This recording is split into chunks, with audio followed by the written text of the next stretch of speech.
శ్రీ గురుభ్యో నమః శ్రీ మహాగణపతియే నమః.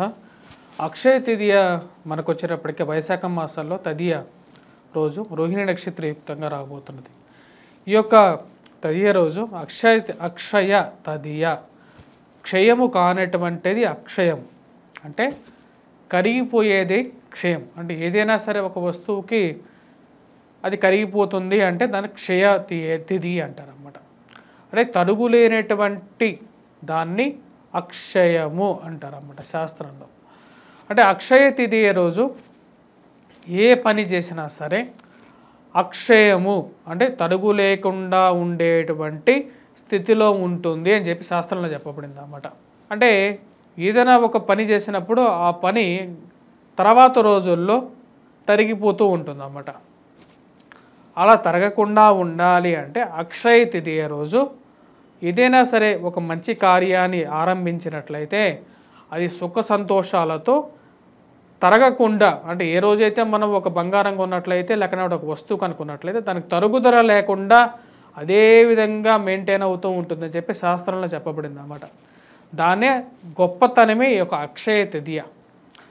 అక్షయ తదియ యొక్క పురాణ వృత్తాంతం మనం చూసినట్లయితే త్రేతాయుగము, ద్వాపర యుగము, కృతాయుగము ఈ యొక్క 3 యుగాలకి సృష్టి ఆరంభమైంది వచ్చేటప్పటికీ ఈ యొక్క అక్షయ తదియ రోజే.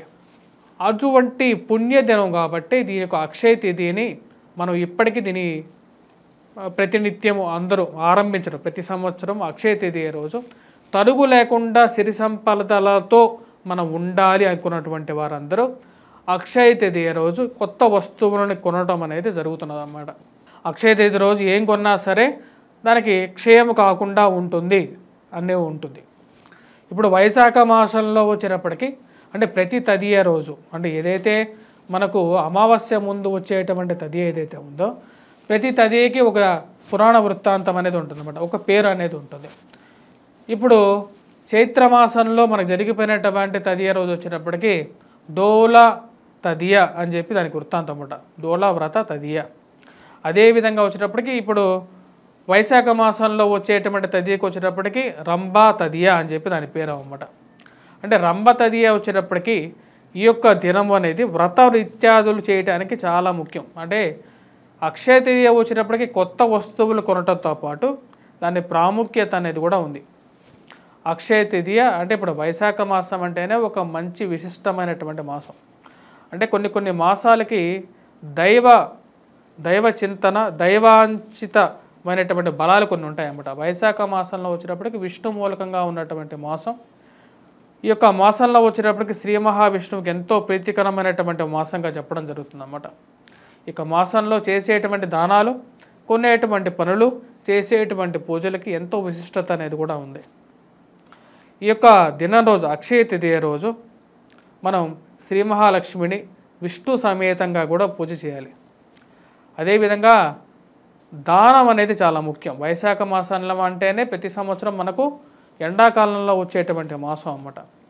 మరియు ఈ ముఖ్య దినం రోజు చేయాల్సినటువంటి దాన ధర్మాలలో వచ్చేటప్పటికి పెరుగు దానం చేయటం కానీ, పాలు దానం చేయటం కానీ, నీరు దానం చేయటం కానీ, కుండ దానం చేయటం కానీ చాలా ముఖ్యమైనది అన్నమాట. అందుకే ఎండాకాలంలో ఏది అవసరమో అంటే మన శాస్త్రంలో ఎన్నో గొప్పతనం అదే అన్నమాట. ఏది అవసరమో దాన్నే దానం చేయాలి. అంటే ఎండాకాలంలో కావాల్సింది నీళ్లు, కావాల్సింది గొడుగు, కావాల్సింది చెప్పులు, ఇటువంటివి దానాలను చేయటం వల్ల విశేషమైనటువంటి వైకుంఠ ప్రాప్తి పొందుతారు అని చెప్పి శాస్త్రంలో చెప్పబడింది.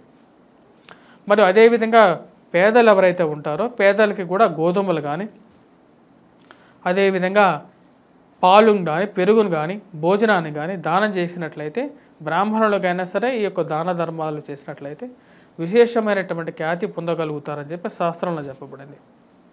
మరి అదేవిధంగా సిరి సంపదలకు మూలమైనటువంటి తదియ రోజు బంగారం కానీ, వెండిని కానీ, ఎందుకంటే లక్ష్మీదేవికి ప్రీతికరమైనటువంటిది వైట్ మెటల్ అన్నమాట. అంటే తెలుపుతో కూడుకున్నటువంటి మెటల్ ఏదైనా సరే కొనుక్కున్నట్లయితే అది ధనం అనేది పెరుగుతూ ఉంటుంది అన్నమాట, అమ్మవారికి ఇష్టం కాబట్టి. మరి అదేవిధంగా ఈ యొక్క అక్షయ తదియ రోజు చేయాల్సినటువంటి నియమాల్లో వచ్చినప్పటికీ శ్రాద్ధ నియమం అనేది ఉంటుంది. అంటే మన పితృకర్మలు ఏవైతే ఉంటాయో, అంటే మన తల్లిదండ్రులు ఎవరైతే ఉంటారో లేకపోతే మన ముత్తాతలు కానీ తాతలు కానీ ఎవరైతే ఉన్నారో మన పెద్దలు గతించినప్పుడు వారికి కూడా వచ్చేటప్పటికి శ్రాద్ధ నియమాలు చేయటం. శ్రాద్ధం అంటే వచ్చేటప్పటికి శ్రద్ధతో చేసేటువంటిది శ్రాద్ధం అవుతుంది.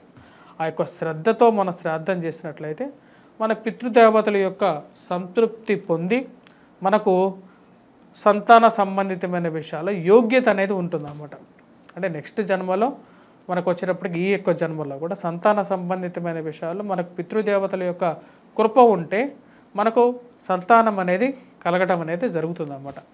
ఆ యొక్క యోగ్యత పొందాలి అంటే ఇటువంటి మంచి పర్వదినాల్లో పితృకర్మలు ఆచరించటం, దాన ధర్మాదులు చేయటం, దైవ అంచిత పనులు ఏవైతే ఉంటాయో ముఖ్యంగా వచ్చేటప్పటికి శ్రీలక్ష్మిని అమ్మవారు లక్ష్మీ రూపమైనటువంటి అమ్మవారు ఎవరైతే ఉంటారో రూపాయి కాయనైనా సరే, లేకపోతే 10 రూపాయల కాయనైనా సరే, 5 రూపాయల కాయనైనా సరే అమ్మవారిని స్మరించుకుంటూ కుంకుమార్చన కానీ ఏదైనా చేసుకోవచ్చు. ఇంట్లో చేసుకోవాల్సినటువంటి పదార్థాలు నివేదన గురించి మనం మాట్లాడితే ఈ యొక్క దినం అనేది ఎంతో కృతాయుగంలోనే వచ్చేటప్పటికి యుగాది, మనం ఇప్పుడు ఏదైతే ఉగాది జరుపుకుంటున్నామో చైత్రశుద్ధ పాడ్యం ఏదైతే ఉగాదిగా జరుపుకుంటామో అప్పుడులో కృతాయుగంలో కానీ ద్వాపర యుగంలో కానీ శ్రీకృష్ణుడు చెప్పిన విధంగా మరియు అదేవిధంగా బలరాముడు కూడా చెప్పడం జరిగింది అన్నమాట. ఎందుకంటే ఈ యొక్క దినాని యొక్క విశిష్టత గురించి చెప్తూ, ఎందుకంటే మధుమాసం అంటారన్నమాట. ఇప్పుడు ఈ మాసాన్నే వచ్చేటప్పటికి మధుమాసం అంటారు. ఎందుకంటే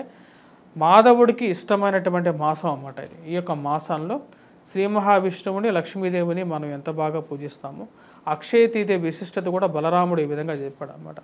అక్షయ తృతీయ రోజు మనం చేసేటువంటి పనులకి విశిష్టత ఏమిటి అంటే మనం చేసినటువంటి ఏదైనా ఒక కార్యక్రమం అనేది ఈ యొక్క తిథి రోజు అది క్షయం పట్టకుండా, అంటే తగ్గిపోకుండా, అంటే నీచత్వం పట్టకుండా, చెడిపోకుండా అది పరిపూర్ణ పుష్టితో పెరుగుతూ పెరుగుతూ పెరుగుతూ కొండలాగా పెరుగుతుంటుంది అన్నమాట.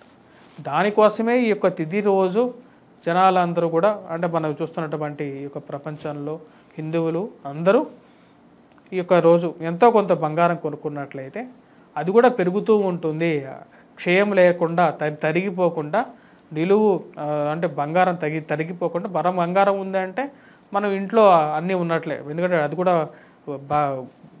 దాన్ని కూడా మన ధన రూపంలో మార్చుకోవచ్చు. కాబట్టి కుటుంబ వృద్ధి